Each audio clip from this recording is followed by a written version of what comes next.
Yes, JPU family, we are in Northwest Manchester, and the most heartwarming thing I've seen all week across the political landscape of Jamaica, especially where the rural school bus service is concerned.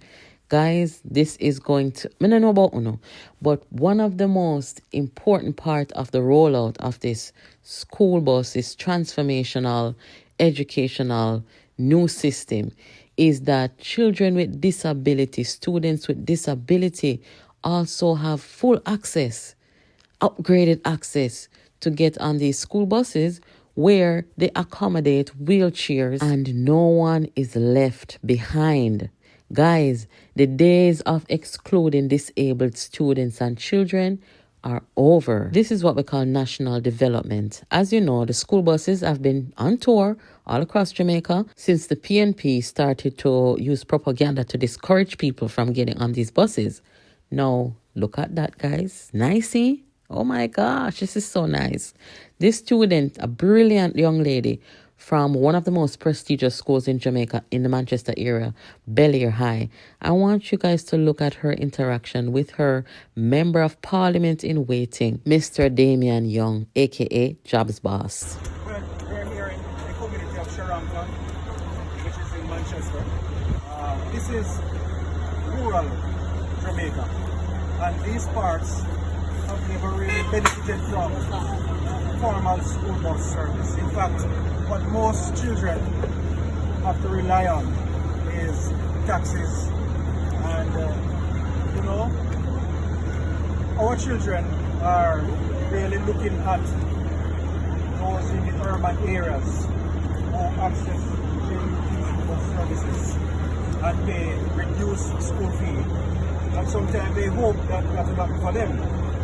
But this government, as we now realize, has come in with a rural school bus service, and we are very optimistic and elated about it, and we really want to commend the government for this initiative, because now someone like Anissa, who attends Belleair High School in Manchester, and Belleair High School is really one of our top high schools in the parish, and Anissa, to gain entry to Belleair, must have been doing very, very well. Yes.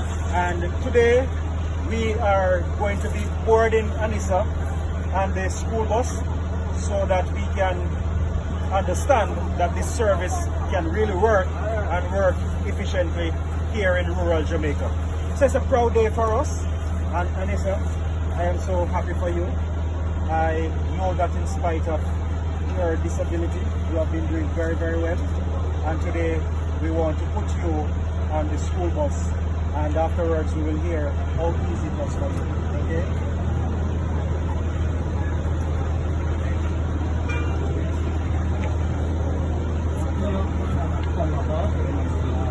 Are you ready?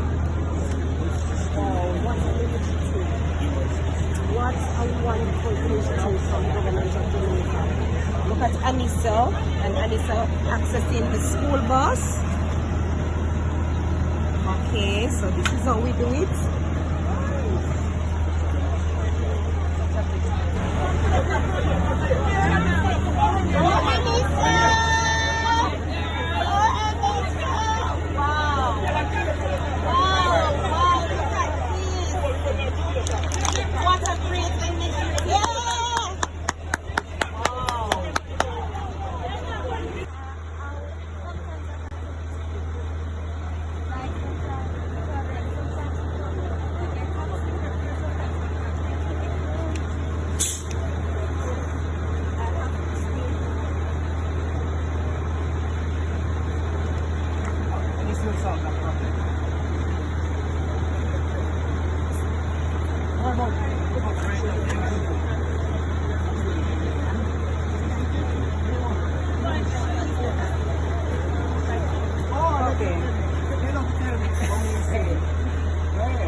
convey.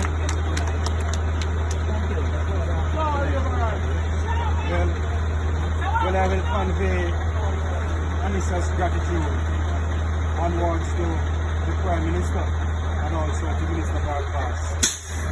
Listening to Anissa, I am really impressed with her level of intelligence, and I really want to say to all of Jamaica,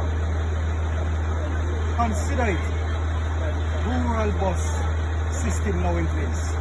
We now have in rural Jamaica the possibility of buses to take our children to school, and also children with disabilities like Anissa. I really want to impress on all of Jamaica. This is a new day. This is a time to support a government that is thinking strategically for the, I would say, the modernizing of our country. This is the way forward. And when you talk about growth, it's hard to talk about growth and people are not growing and people's lives are not improving. And this move is significantly going to be improving the lives of children and children like Anissa. So I really want to say to Jamaica, let us really support the government of Jamaica. Let us really push support for the school bus system. This really is worth our while. And I really am going to pass on Anissa's gratitude. And I really look forward to this school bus service rolling out right across Manchester and Jamaica.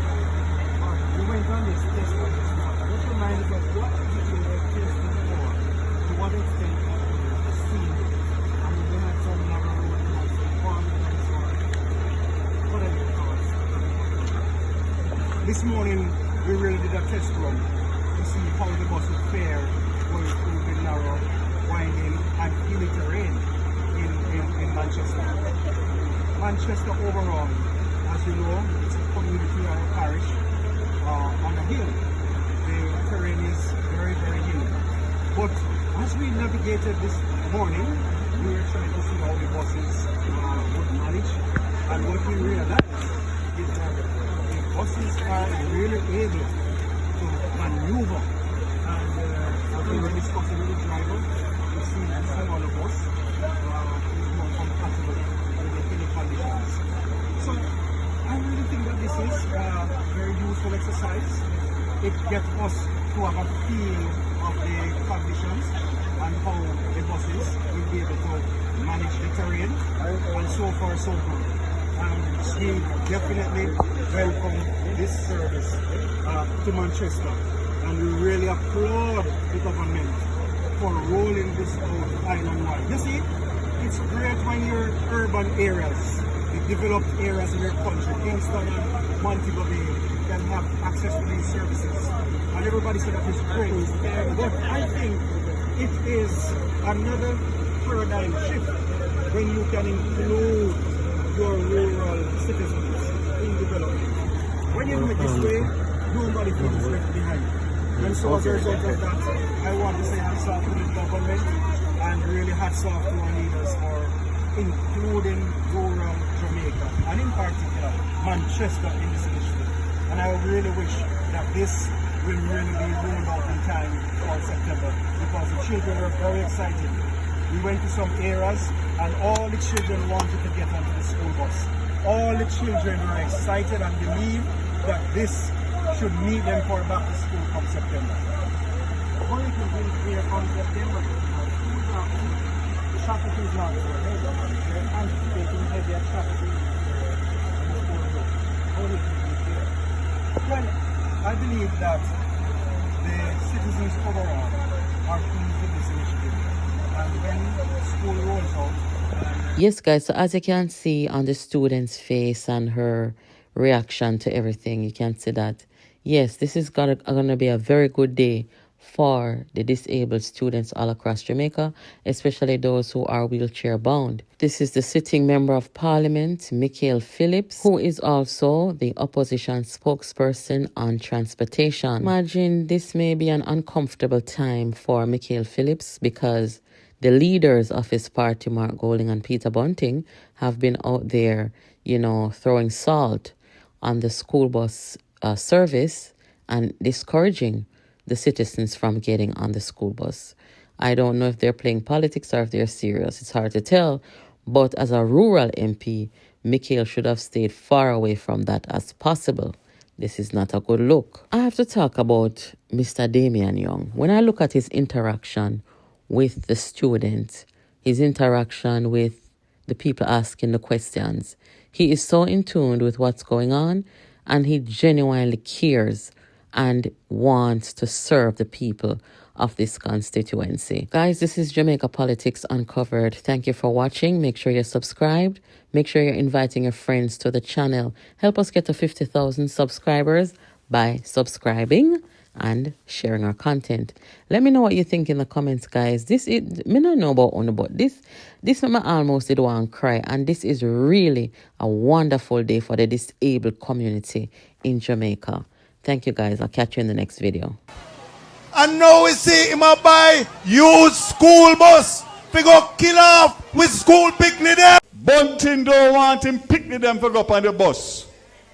And he's advising you not to put your children on the bus. And we defeated Peter Bunting by more than 1,000 votes.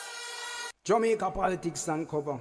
Pick up yourself because you don't know you will discover. Lord of mercy, hey.